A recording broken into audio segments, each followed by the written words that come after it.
Senate Minority Leader Mitch McConnell of Kentucky, a Republican known as the Grim Reaper of legislation for his obstructionist tendencies, a guy who has shaped the Republican Party as a bad faith escalatory breaker of norms, seemed to actually suffer some sort of medical episode during a press conference, at the beginning of a press conference yesterday. I want to play that clip. I also want to play a clip of McConnell afterwards in which he discusses a conversation he had with President Biden and kind of unpack what this means, because even for those of us on the left who are progressives, this is actually arguably pretty scary in terms of McConnell's health, what this might mean for politics. But before we dive into all of that, if you haven't yet, please hit that like, subscribe, and the alert bell, and maybe check out my Patreon, because I'd really appreciate the support. So, Mitch McConnell, I'm going to play this clip. It's about 30 seconds long of him at a press conference. It was either yesterday or the day before. And again, we will unpack it after watching a second clip of McConnell in the aftermath. Here we go. Well, good afternoon, everyone. We're on a path to finishing the NDA this week. It's been good bipartisan cooperation and a string of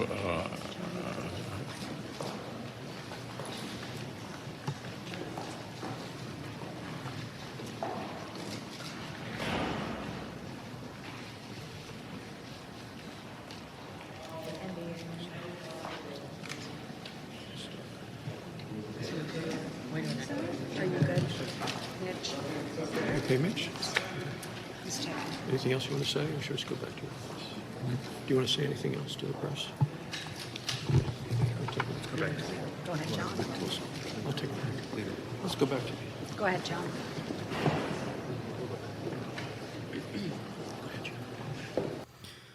So, pretty strange, pretty awkward. You have like Joni Ernst and John Thune, who's the minority whip. So the tall guy in the purple tie, he's McConnell's second in command. Some sort of manic episode. We don't know if it was a stroke or whatever it is. But now I want to play a clip of McConnell a couple of hours later.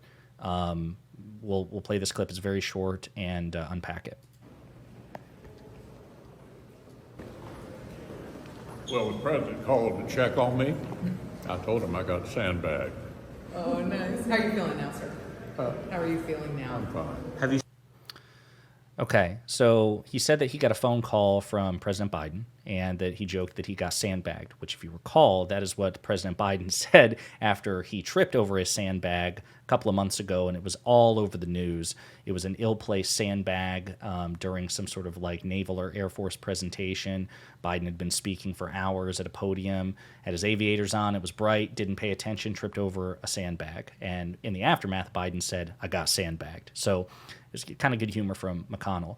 So, again, before we dive into it, I do want to say that according to sources in the aftermath of this, apparently Mitch McConnell, who's 81 years old, has apparently fallen multiple times.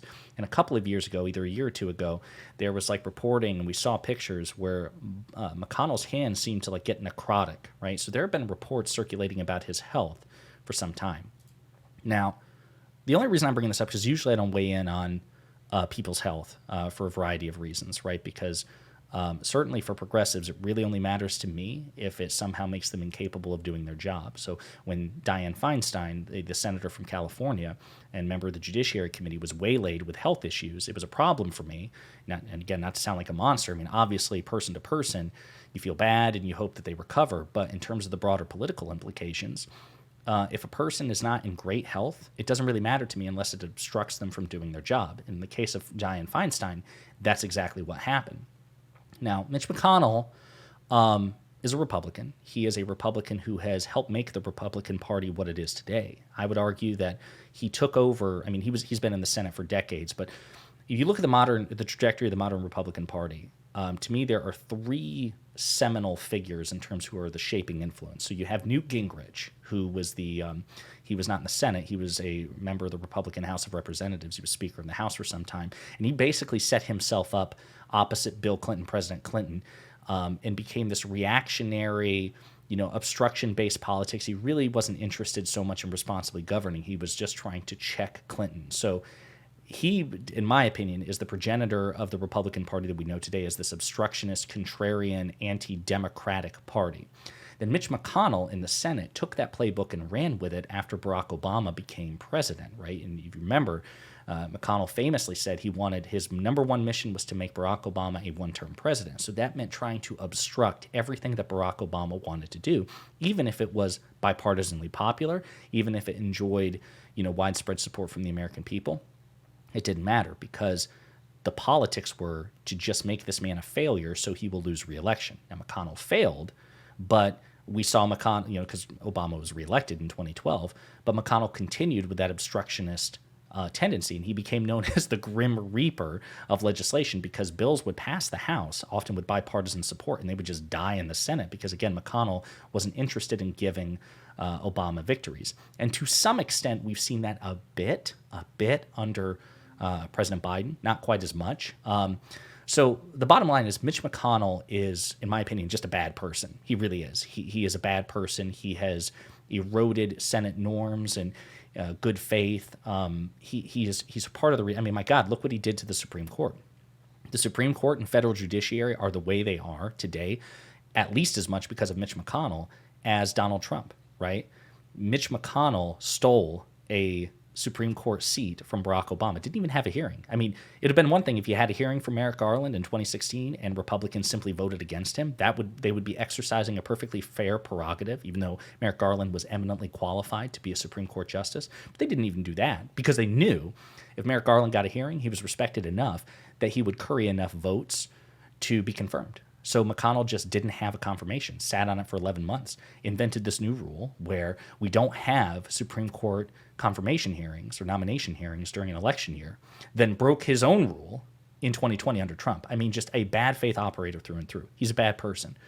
So regardless of how progressives might feel, I just want to say two things. Number one, note the response from progressives and Democrats officially.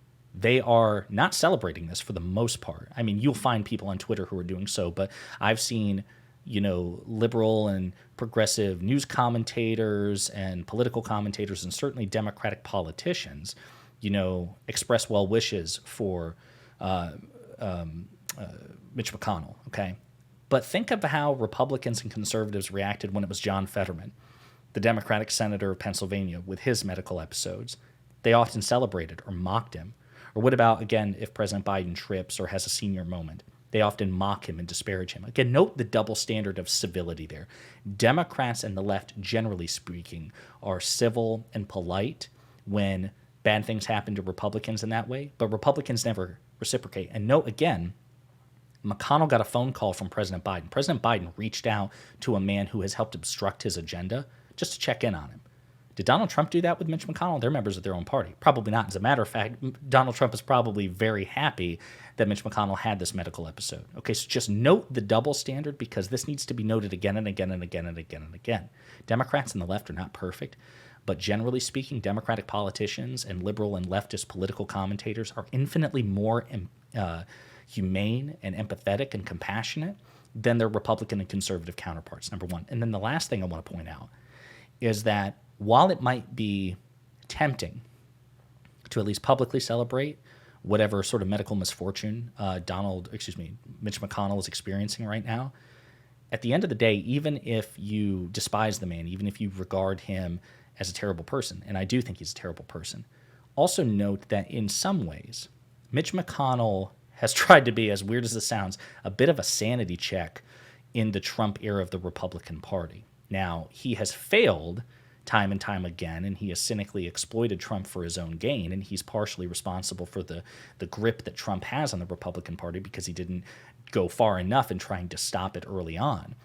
But Mitch McConnell is a saner version of what the alternative would be. He is not a member of Cult 45. He's a bad person. He has contributed to the decay of the Senate, but he's not nearly as bad in terms of the norm. Like, he is a strategic norm breaker. He breaks norms, but he's not Marjorie Trader Green. He's not Lauren Boebert. He's not even Ted Cruz. Like, he hasn't, or Lindsey Graham.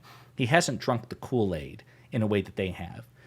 And I would also point out that if something happens to Mitch McConnell during his term, that forces him to resign, or if something happens and he dies in office, normally the governor of the state that he represents would be able to appoint a successor. And in theory, that would be phenomenal, right? If that were to unfortunately happen, if there was a vacancy, it would be good for that vacancy to be filled by a progressive or by a Democrat.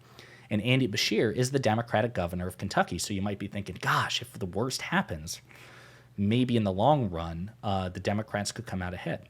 The problem is, Mitch McConnell orchestrated a couple of years ago a revision to the Kentucky state law that would prevent Andy Beshear, the popular Democratic governor of Kentucky, from appointing a successor on his own.